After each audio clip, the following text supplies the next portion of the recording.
কেমন আছো বাবা? দেখি তো। Good morning. ভালো আছো বাবা?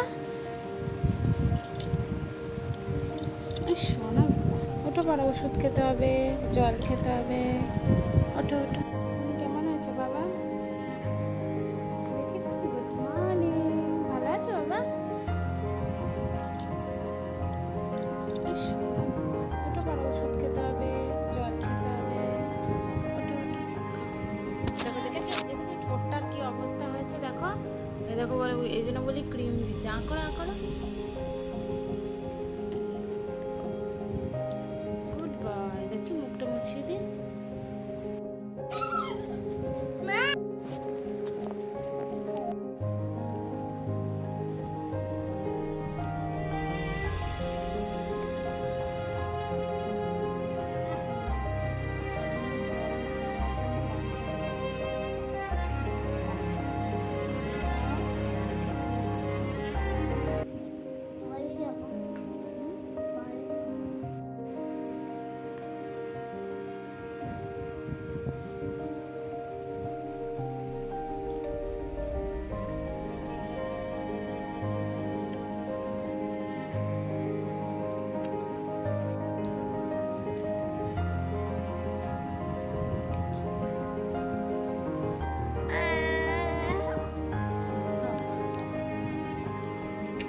খেতে হয়, না খেলে শক্তি হবে কি করে বাবা? একটুখানি তো খাও।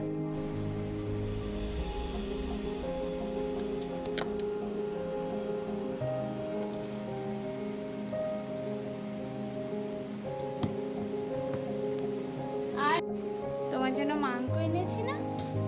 আমার বাবার শরীরটা কদিন ধরে খুব খারাপ ছিল। এখন আজকে একটু বেটার আছে। আজকে ওর মুখ থেকে বেরিয়েছে পিপি পিপি, আমাকে মাংস করে দাও। তাই আমি ওর জন্য মাংস নিয়ে এসে। গুড আফটারনুন বন্ধুরা। কদিন ধরে কোনো ভিডিও করিনি, কারণ পাপা সোনার শরীরটা খারাপ ছিল, অনেকটাই শরীর খারাপ ছিল, যার ফলে কদিন ধরে কোনো ভিডিও করিনি। মন মানসিকতা ভালো ছিল না। পাপা সোনার শরীর খারাপ রয়েছে, তাই মন খারাপ ছিল।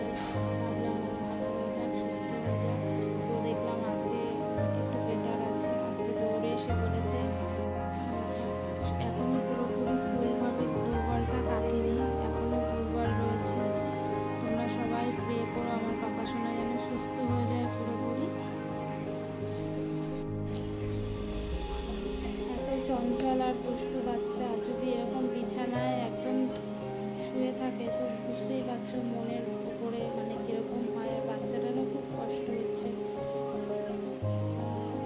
4-5 দিন প্রায় খাওয়া দাওয়া পুরো বন্ধ করে দিয়েছে।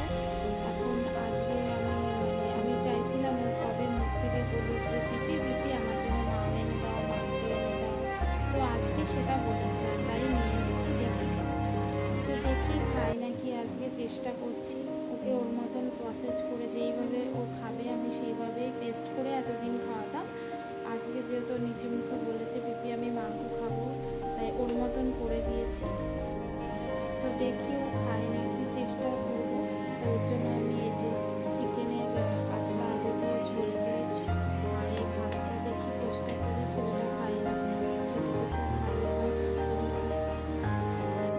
তোমরা সবাই প্রে করো আমার পাপা সোনা যেন সুস্থ হয়ে যায়, খুব স্বাভাবিক হয়ে যায়, আবার যেন দুষ্টুমি শুরু করে, সব কিছু যেন ছুঁড়ে ছাড়ে ফেলে। এটাই বাচ্চাদের মধ্যে দেখতে ভালো লাগে। বাচ্চারা শুয়ে থাকলে কখনোই ভালো লাগে না।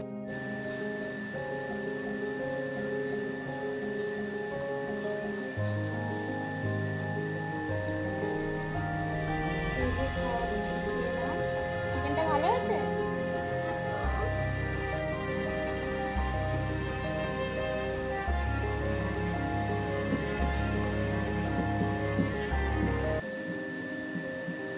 ভালো আছে বাবা চিকেনটা?